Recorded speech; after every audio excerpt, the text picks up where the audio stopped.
Good morning, everyone. I'm Connie Myers. It's Saturday morning. It's 10 o'clock, so this must be to 70 and beyond. Last week as was my birthday was a week ago yesterday, but last week I spent a lot of time celebrating my birthday. You know, you don't celebrate your birthday just for the day; you celebrate it. Um, uh, Most people celebrate it for a month. I'm not sure I'll be able to do that, but hey, I'm going to give it a shot.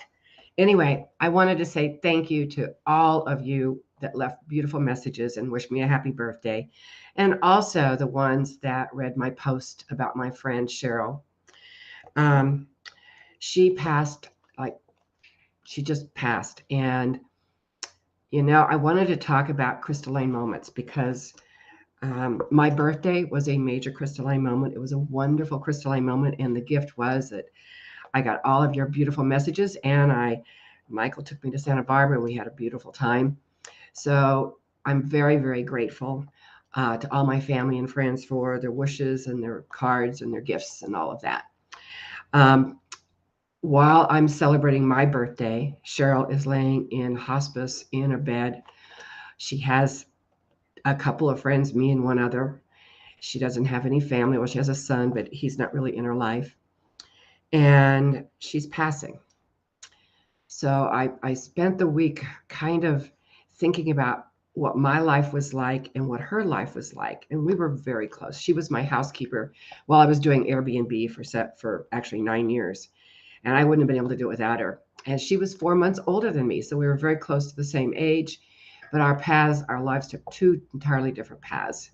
So I wanted to bring up one of the stories in my book called Crystalline Moments because um, I talk all the time about how you can go on when something happens in your life, and that anytime there's a crystalline moment, whether it's good or bad, there's always a gift or opportunity. This woman's name is Jenny Dehenny. She's out of Canada, British Columbia, and the subtitle to her chapter is called "Yes, You Can Go On." She lost her son Kelly at the age of 17 to suicide. And then 8 years later, she lost her daughter, Riley, uh, to an illness. She was teaching, or she went to learn yoga in India, became ill, and the medicine they gave her was too strong for her, and it killed her. So she was in Thailand. Anyway, I don't know. I can't even imagine what it's like to lose a child. If any of you out there that have, I'm sure you could be much better at talking about this than I do. But Jenny's story is pretty amazing. So while her son was on life support, the family decided they were going to go ahead and start a foundation in his honor. And it was a foundation that was going to help young people and young adults with suicide and with mental illness. He had been an athlete, he had been perfectly fine. He went off to college at an early age, and that's when things started happening. He started getting depressed. They tried putting him on Prozac, which, as it turns out, was one of those things that, or not Prozac, I think it was Xanax or something. I don't remember what it was. Anyway, one of the side effects is suicide. So you have to really watch anybody that's on these. And he committed suicide by hanging himself. She was out at a conference, and her husband was skiing. He had asked Riley to go with him skiing, and Riley had said no. So he came home and found his son. Um, she says, we were in the hospital. Kelly was on life support. They told us that he wasn't going to make it, and we wouldn't have to take him off. We would have to take him off of life support. You're in this surreal environment because you can't believe what is happening. I told the ICU doctor Kelly would want to give back as an organ donor, which ended up saving 8 people's lives. That's a crystalline moment right there. We had already decided to start this foundation. In his obituary, we put in to donate to the foundation, even though we hadn't really set it up yet. Kelly died March 2nd, 2001. We had our first board meeting shortly after at the family. So they go on and they have this, and now they are across Canada. And I forget what year it was. Let me see if I can see it. No, I don't see it. Oh, here we go. The foundation is called the Kelty Patrick Dehaney Foundation, and it provides funds for care, education, research into youth depression related suicide and other mental illnesses.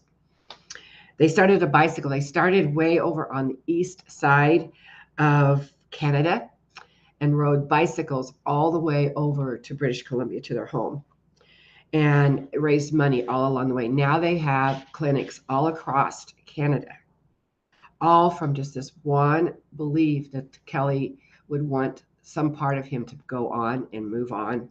So he saved 8 people's lives, and now he's saving tons of lives and has been for many, many years. Their daughter, Riley, was a yoga instructor, and so Jenny, not knowing, she went to the yoga studio that she always went to and what she taught at and what she went for yoga. And she sat down in the very same spot that Riley did. And the yoga instructor tells her, she says, you're sitting in the very same spot. That was Riley's spot. And so she would always go there and sit there because she would feel her closeness. And Riley gave her strength to go on with the foundation. And I asked her the question, how many people do you think your foundation has helped? Now, this is as of 2015. That's a hard question. I don't know. I know it's a lot, but I have no idea. Some of the money is going to the mental health centers. We want to put Kelty Patrick Dehaney in every province, which is what they went on to accomplish. Jenny's strength and ability to turn grief into positive action is an important part of what we all can do to pull ourselves through grief, the grief process, and find the opportunities that are awaiting our discovery. I have said many times that the life I am living now is the exact result of the opportunities that my crystalline moments have showed me because of Tom's death. It may sound strange that there are opportunities from the loss of a loved one, but indeed Jenny's story underlines that there is opportunity to grow and prosper. So I had to remember that this week. I had to remember that, first of all, Cheryl is in a much better place. And I had to remember that there's always a gift or opportunity. So what does that gift look like? That gift looks like whatever's going to show up next. And part of it was the gift that I got this week. So I want to close this with just saying, I hope that you have a beautiful crystalline moment filled week. They happen to us in moments and seconds and sometimes days. And this week was really a full week of crystalline moments for me, both really, really positive and really, really negative.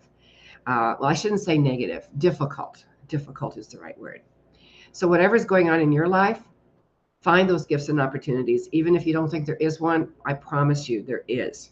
You may not know what it is at the time, but it will show up. By the way, you can get this is actually in the 3rd edition. You can get this on Amazon. It's an international best-selling book if you want to check it out. It's got lots of great stories about all different kinds, all kinds of positive crystalline moments, as well as others that are way more difficult.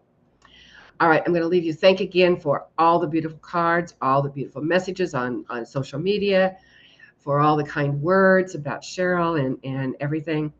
I can't tell you how much I do appreciate it. Have a beautiful week, and we will talk to you again next Saturday. You know, this has been 4 years that I've been doing this, so I'm so grateful. Have a beautiful week. Bye now.